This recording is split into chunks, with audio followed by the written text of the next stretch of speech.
What's happening, everybody? It has been a bit. Yours truly on the Thomas Take Sports Podcast. Not to sound like O.J. Simpson saying yours truly. That's something that he says on Twitter, which is really creepy and weird.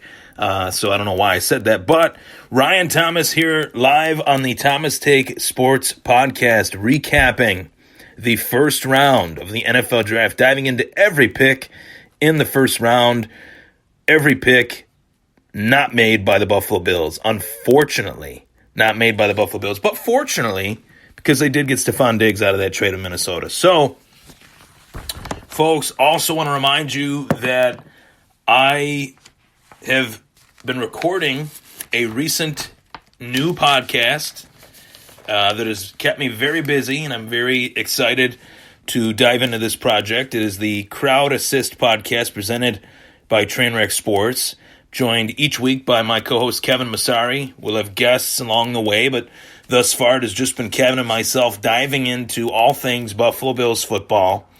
Thomas Take Sports Podcast as well is not going anywhere. I have not been on the mic in quite a bit for the Thomas Take Sports Podcast due to a few things. Pushing the Crowd Assist podcast. Also, I was not feeling too well over the course of the last week or so. Finally feeling fantastic. Back to being Ryan Thomas behind the mic on the Thomas Take Sports Podcast. So with all that being said, let's get right to it. First round, the Cincinnati Bengals, no shock. They take Joe Burrow out of LSU. Really, my thoughts on this pick as I dive into it. I actually have a lot of thoughts on this pick. The Bengals need a quarterback, no doubt about it. But they need a lot more than a quarterback as well. Taking Joe Burrow, you can't just expect Joe Burrow to be that guy for the Bengals to come in and swoop in like Superman and save the day, save the world. You got to build around him. And they have the 33rd overall selection in today's second round of the 2020 NFL Draft. I expect a wide receiver to be picked there for Cincinnati. A.J. Green, a little bit long in the tooth. He's been bumped up. Dinged, bruised the last few years. He's had his fair share of injuries. Auden Tate, pretty decent wide receiver there. Tyler Boyd, pretty decent wide receiver there. But, Denzel Mims is a possibility, I feel, for the Bengals there at 33 overall. So, that being said, moving on to the second pick, the Washington Redskins take Chase Young. Chase Young had 17 sacks last season at Ohio State. Defensive end, linebacker, can do a little bit of everything at defensive end and at the linebacker position, but I see him as a natural-born defensive end, solid pass rusher. You look at the Washington Redskins and who they have. Montez Sweat on one side as a defensive end and Chase Young on the other side as a defensive end. I really like that tandem there with the Washington Redskins defensive ends. Third overall, the Detroit Lions. This was reported that this would be a pick that could quite possibly be traded. No, this pick was made by the team that owned it, the Detroit Lions. They select Jeff Okudah, corner out of The Ohio State University. So back-to-back, Ohio State Buckeyes picked second and third overall. Jeff Okudah, corner out of Ohio State. Easily the top corner in this draft as well. Easily the top top five player in this draft. I did not see him making it past fifth overall. He didn't. He gets picked third overall. So as of now, draft day, I'm feeling pretty good. I'm feeling pretty solid as far as the fact that all three of the first three picks were hit on by myself in my mock draft. Fourth overall, though, is where things get a little bit interesting. The Giants obviously have a need an offensive tackle. It's not necessarily the fact that they took an offensive tackle ultimately out of Georgia and Andrew Thomas. No relation to myself. But I did think Tristan Wirfs would be the pick here for the Giants. Ultimately, they go with my number 3 rated tackle in Andrew Thomas off the board here, fourth overall, with the New York Giants. Get that protection for Danny Dimes. You bring in a tackle, but this was not my number 1 rated tackle. This was a guy that I thought would go maybe late teens, 15 to 20, somewhere, 15 to 19, somewhere in there. He gets picked fourth overall. The Miami Dolphins, with their first selection in the first round, their first selection out of 3 first-round draft choices that they ultimately made, they take quarterback Tua Tagovailoa out of Bama. I probably mispronounced his last name. My apologies. But Tua, selected by the Miami Dolphins. I have a lot of thoughts on this pick, diving into it, the Tua selection for Miami. Man, the Dolphins have just had such a tough time bringing in the right quarterback post Dan Marino. And Tua, selected 5th overall here for Miami. I feel like there is a lot of risk and possibly reward with this pick. This is the most risk-reward pick of the 2020 NFL Draft. No doubt about it. It's a bold statement, but it's a statement that I'm willing to make. The biggest risk-reward pick in the 2020 NFL Draft, Tua.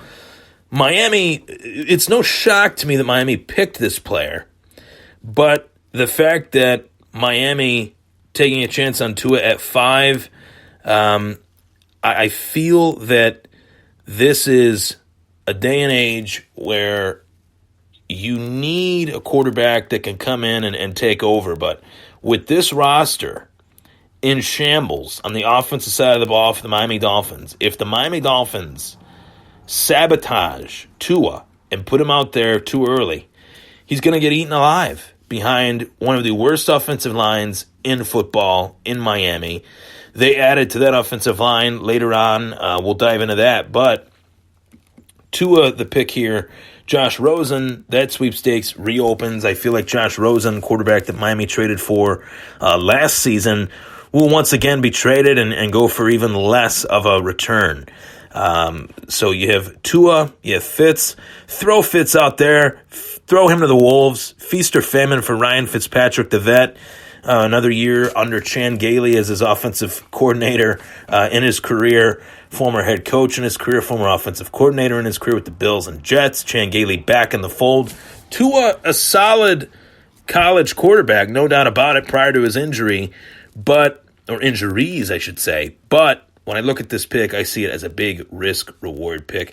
The Los Angeles Chargers, 6th overall, they stand firm at their selection. 6th overall, they take Justin Herbert, quarterback out of Oregon. I really like Justin Herbert, and I see him as somebody that a year or two down the road could be a really solid quarterback if he sits a couple years behind whoever starts for the Chargers. And it appears as if Tyrod Taylor, former starting quarterback for the Buffalo Bills, will be that starter for the Los Angeles Chargers. A lot of really solid weapons, though, for the Chargers to build around Justin Herbert. I think Herbert will have an impressive preseason that might start the conversation of, should we put him in? Should we roll with this guy? We invested a top 10 pick in him. Should we put him out there? We'll find out. Then you have the Carolina Panthers, 7th overall. I thought for certain that the pick would be Isaiah Simmons, linebacker out of Clemson. They go with Derek Brown, tackle out of Auburn. That was a pick there that I thought, okay. Let's dive into that one. That one is another, I guess you could say, Giants pick that I just didn't expect. Actually, I said offensive tackle. Pardon me. He's a defensive tackle, and I knew that. I just read that wrong. Defensive tackle out of Auburn. Derek Brown, rated the top defensive tackle in this draft, and, lo and behold, the Panthers do have a real big need there. I just thought the physicality, the just agility, stamina, speed, everything that Isaiah Simmons offers would be something that the Panthers would dive into, especially with the loss of Luke Kuechly. I thought Isaiah Simmons would make a lot of sense. Not that Isaiah Simmons is a middle, but he's a solid linebacker lined up at outside, weak side, strong side, all that. Middle, will linebacker. You could put him anywhere, and I think he'd do really well. But Derek Brown, the pick there, the defensive tackle out of Auburn. The next pick, the Arizona Cardinals get the best value pick of the top 10, in my opinion, Isaiah Simmons, linebacker out of Clemson, one pick later. Really, Arizona has received 2 early Christmas gifts this offseason. They get DeAndre Hopkins, and then they get Isaiah Simmons. 2 real big gifts for the Arizona Cardinals. 9th overall, my mock hitting on all cylinders with this one. 9th overall, the Jacksonville Jaguars take C.J. Henderson, corner out of Florida. Not a big commute going from the Florida Gators to the Jacksonville Jaguars for C.J. Henderson, but this fills a real big need for Jacksonville. They needed a corner to replace Jalen Ramsey. They find it in C.J. Henderson. 10th overall, the Cleveland Browns, they take offensive tackle Jedrick Wills out of the University of Alabama. Really like that pick for the Browns. Wills, a solid tackle as well. A lot of really good tackles, but by now, 10th overall, not that I don't like Wills, but I did think Tristan Wirfs was my number one tackle in this draft, and Tristan Wirfs not yet taken. 2 offensive tackles go. Jedrick Wills, actually 3. Andrew Thomas, 4th to the Giants. Jedrick Wills, 10th to the Browns. And then 1 pick later, Mekhi Becton goes to the New York Jets, 11th overall. They get one of the most physical tackles that I have seen in recent memory in this entire draft process in Mekhi Becton. This guy is a physical monster, a machine. I said prior to this draft taking place that any team, whatever team gets this player, Mekhi Becton, they will be getting a very solid player. Mekhi Becton is a decent player. What really caused Becton to fall to 11th overall, not get picked 4th, not get picked 10th, is the fact that he did fail a drug test. And when these guys mess up, they suffer the consequences. Not getting that top 10 money, getting 11th overall money. And I'm sure, Mekhi Becton knows just as well as anyone, he messed up, he made a mistake, and I look for him to rectify that and be a productive player in the National Football League. The Oakland Raiders then take the 12th overall pick and turn it into Henry Ruggs, the 3rd wide receiver out of Bama. So we have the first wide receiver selected out of Bama, Henry Ruggs, the fastest receiver that Bama has to offer outside of Jerry Jeudy, obviously. Ruggs and Jeudy, 2 solid receivers at Bama. Ruggs gets picked by the Raiders. John Gruden and Mike Mayock were elated as the Raiders made their first-round selection in this draft. The Jaguars also had multiple first-round picks, taking C.J. Henderson first, and then in the 20th overall, taking another player. We'll dive into that when we get there. But a lot of teams had multiple first-round picks, and Henry Ruggs, the first-round pick for the Las Vegas Raiders. If I didn't say Las Vegas, I got to say it, the Las Vegas Raiders. And really, you got to think of Antonio Brown when the Raiders made this pick. What an idiot. Blowing that opportunity with Derek Carr and John Gruden and an organization that really tried to embrace him. Now they've replaced him with a pretty damn good replacement option, Henry Ruggs III. Bucks, 13th overall, trade with the San Francisco 49ers. This trade, in order for it to happen, the Bucks traded up with San Fran. They sent a 2nd and a 3rd to San Francisco in the 2020 draft to move up 1 spot and take the consensus number 1 tackle in this draft, Tristan Wirfs. The majority of top 5 big boards had Wirfs listed as either the first or second best tackle.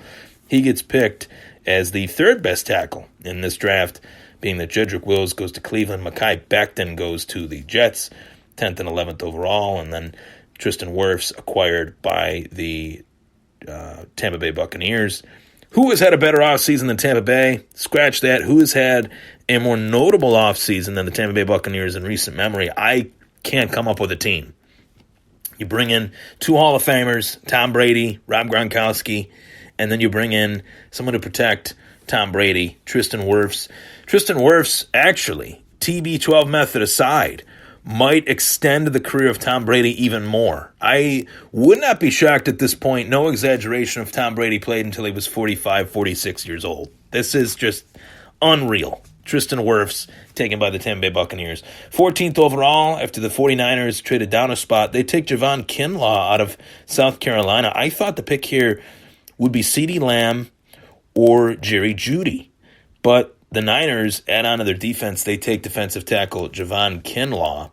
And this is a great player. I'm not debating, Javon Kinlaw being picked here. I just thought that Jeudy or CeeDee Lamb would be the pick. Maybe even offensive lineman would be the pick here, but the 49ers go with Javon Kinlaw. 15th overall, the Denver Broncos take Jerry Jeudy, wide receiver out of Bama. One pick later, after the Niners, I thought, would take Jerry Jeudy, the Broncos get him. Great pick by Denver. John Elway was elated, smiling ear to ear. Drew Lock, I really like Drew Lock. I believe in Drew Lock. I think Drew Lock could be a decent quarterback in this league for many years to come. You just got to build around him, put him in a great situation, and what better way to do it than taking a Jerry Jeudy?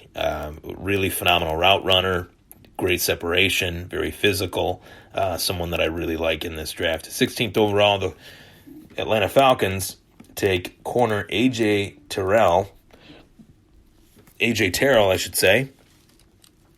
And corner was a really tough one for me because outside of Jeff Okudah and C.J. Henderson, Okudah taken third by the Lions and 9th overall C.J. Henderson taken by the Jaguars, I didn't know who the third corner would be. And A.J. Terrell gets picked by the Falcons in the first round. A lot of questions about who that third corner was, but the Falcons answered it, in their opinion, with A.J. Terrell taken at that pick.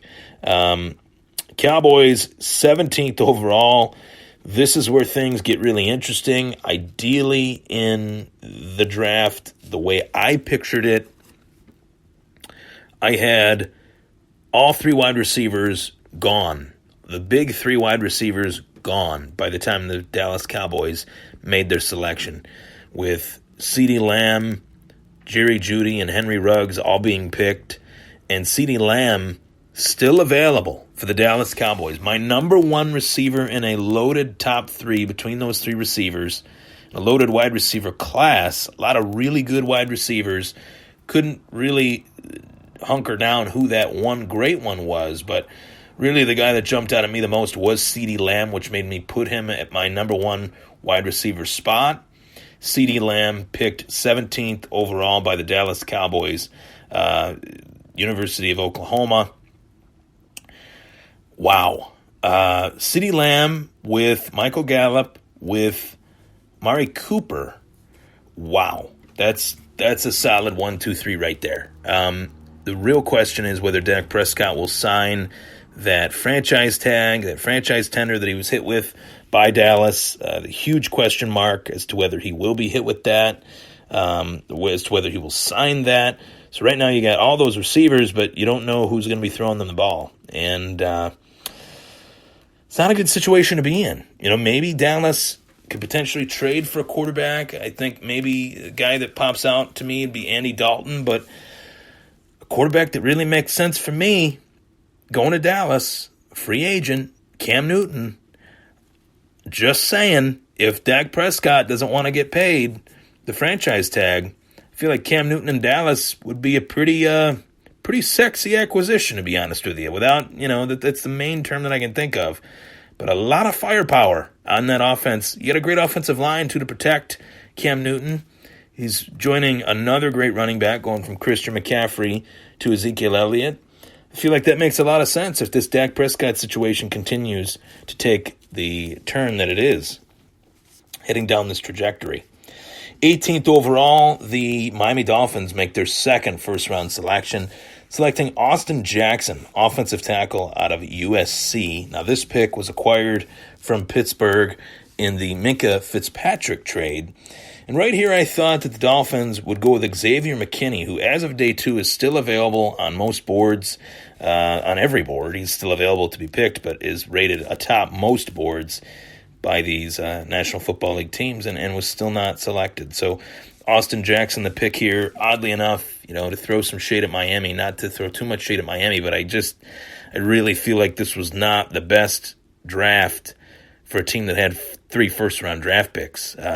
I just felt like they missed here. I felt like this was a big reach, and I felt like this was not the player that I would have picked here for Miami. And to trade Laramie Tunsil to Houston for a first-round pick, and then to use the first-round pick that you got from Pittsburgh on Laramie Tunsil's replacement, And to take this guy as his replacement, I think Austin Jackson is decent. But I would have really been in the Tristan Wirfs sweepstakes. If I was Miami, I would have tried to move up from 18 to 13 and get Tristan Wirfs, get the number 2 quarterback, the number 1 tackle, and maybe a number 1 running back or safety, and Xavier McKinney later on in the first, being that he actually lasted to the 30th pick, ultimately where Miami picked, moving back from 26 to 30, but we'll dive into that in a little bit as well. Just when I thought that the Dolphins made a big reach, the next pick, 19th overall, the Las Vegas Raiders, almost said Oakland. Las Vegas Raiders take 19th overall, Damon Arnett, corner out of Ohio State. This was probably the biggest what-the-hell moment of the first round. Maybe not. That's debatable. There was a couple. One we haven't gotten to yet. But the Raiders take Damon Arnett, corner out of Ohio State, and I have a sheet of all these players that, rankings and all that stuff. I had to do the, John Gruden sunglasses, glasses on the brim of my nose and look down the sheet and find this guy. And he was rated in the 60s. And the Raiders take him 19th overall. I don't know what's going on in Vegas. I don't know if they've been partying too much over there in Vegas while they're quarantined. I don't know. But Damon Arnett, good player. But again, a case where the Raiders take a good player way, way too early and choose to take this player over some of the names that eventually go in this first round is just mind-blowing to me. Just mind-blowing. But, hey, they see something that I don't, apparently. So we'll move on. Jacksonville, 20th overall, the second first-round pick for the Jacksonville Jaguars. They are picking 20th overall here due to the fact that they traded Jalen Ramsey away. Trade him away to the LA Rams, get a second first-round pick from the Rams, which was this 20th overall selection. They take K'Lavon Chaisson, so they replace Jalen Ramsey with the 9th overall selection with C.J. Henderson, and then they possibly replace Yannick Ngakoue with the 20th overall selection, taking K'Lavon Chaisson, defensive end, out of LSU. This guy is a monster, a beast, and somebody that I think will fit this Jacksonville Jaguars defense as well. They're not only replacing Yannick Ngakoue, but they're replacing Calais Campbell, who went to the Baltimore Ravens. 21st overall, Philadelphia Eagles. They are in the wide receiver market. Well known that they're in the wide receiver market, that the Eagles need a receiver. They had the second lowest yardage production statistic in the National Football League at the wide receiver position. Jalen Reagor selected out of TCU. And when you put the tape on, the first guy that I think of is Deshaun Jackson. He's a small receiver, very quick, very elusive. He's got great moves, great vision. But you did think that the receiver, at least I did, thought the receiver would be Justin Jefferson here out of LSU. And they take Jalen Reagor. Very interesting. And it's not that Jalen Reagor is a bad player. I just thought they would go in the Justin Jefferson's, sweepstakes at that pick there. You have Justin Jefferson, who is probably the best slot receiver that this draft has to offer. And he goes one pick later, 22nd overall, a pick that was acquired by the Vikings from the Buffalo Bills in their trade to acquire Stephon Diggs. Diggs goes to Buffalo. This 22nd overall pick goes to Minnesota, and Minnesota replaces Diggs with Justin Jefferson, who will fill that Diggs slot role within the Vikings organization fairly well. So the Chargers then make a move. Got another trade here as the Chargers decide to move up to the New England Patriots pick. New England was picking 23rd overall in this first round. They look at it and they don't see any player as a true fit for that pick. Nobody that they really liked. So they acquire a second in 2020 and a third in 2020 in this current draft for the 23rd overall pick. And with that 23rd overall pick, Gus Bradley, the defensive coordinator of the Chargers, says, I really want Kenneth Murray. That's the linebacker out of Oklahoma that I really want. The Chargers then select him. And bing, bang, boom, Chargers have Justin Herbert, and Kenneth Murray, quarterback and linebacker. Two very important positions, and it kind of reminds me of what Buffalo did a couple years ago. They took Josh Allen 7th and Tremaine Edmonds 16th. Very similar to what Buffalo did, but I feel like the Chargers paid a little bit of a richer price to move up, but it was actually the similar price. So 24th overall, the New Orleans Saints are selecting 24th. They take Cesar Ruiz out of Michigan. Really great story. Battled through a lot of adversity, an untimely tragedy of his father. His father was killed in a bad accident where it was a hit-and-run accident. And this guy brought himself back, made things happen, and made opportunities for himself.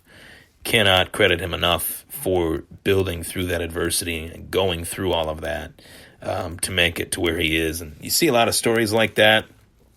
A lot of sad stories, but then the light at the end of the tunnel where it's a positive, happy, jovial story with Cesar Ruiz making things happen. And you'll notice throughout this draft, no doubt about it, there is names in this draft that are so hard to pronounce, so tough.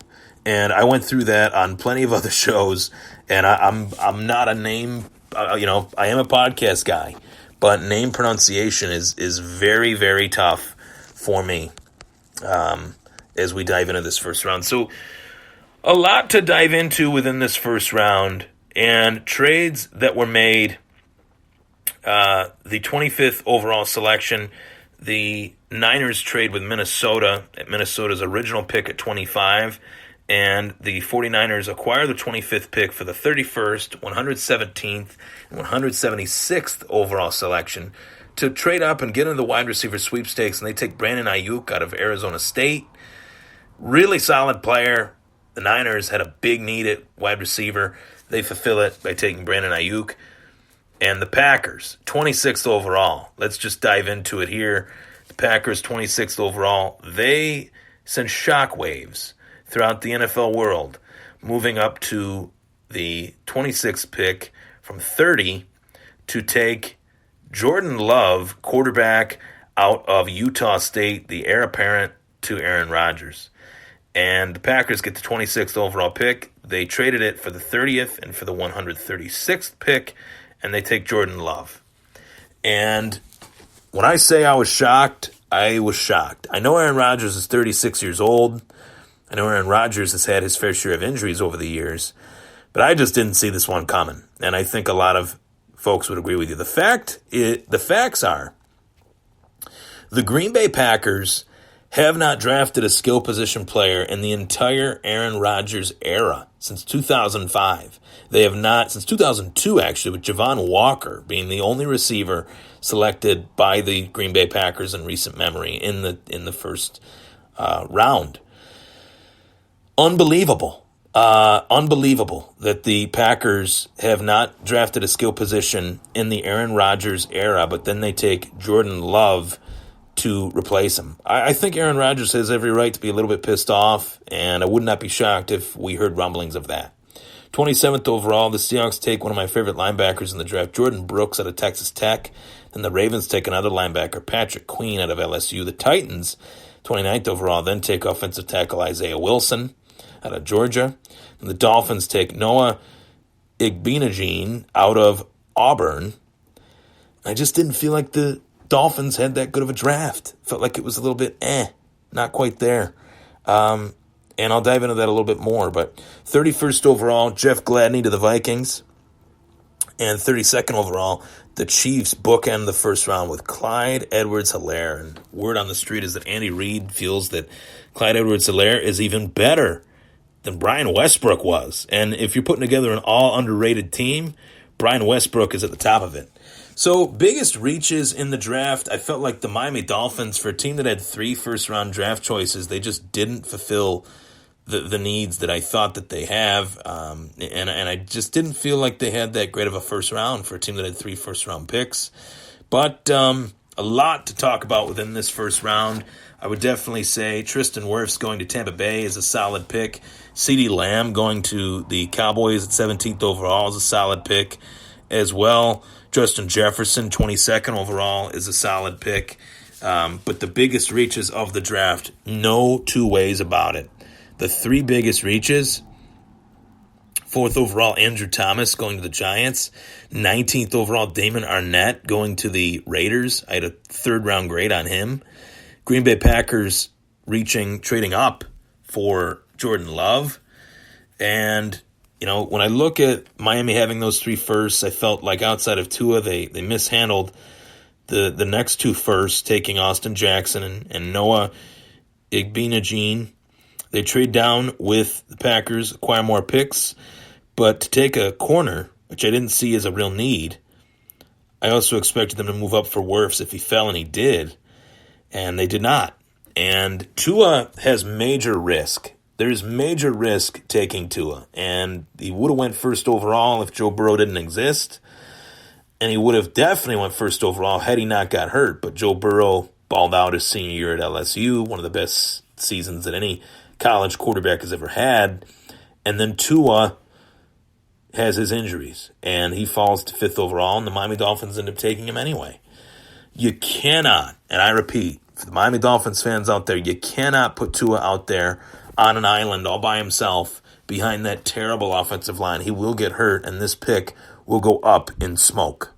I'm Ryan Thomas. That was the Thomas Take Sports Podcast, my recap to round 1 of the 2020 NFL Draft. Plenty tidbits to dive into for day 2. And for that, you could dive into the Crowd Assist podcast, which will be posted today by yours truly on my social media. Follow me on Twitter at Ryan Thomas Take. Follow me on Instagram at Ryan Thomas Take as well. Keep those eyes open for more editions of the Thomas Take Sports Podcast, diving into all things sports. A lot of mixed martial arts news to cover in the coming days. A lot of NFL draft news to cover in the coming days as well. Take care, everybody, and stay safe.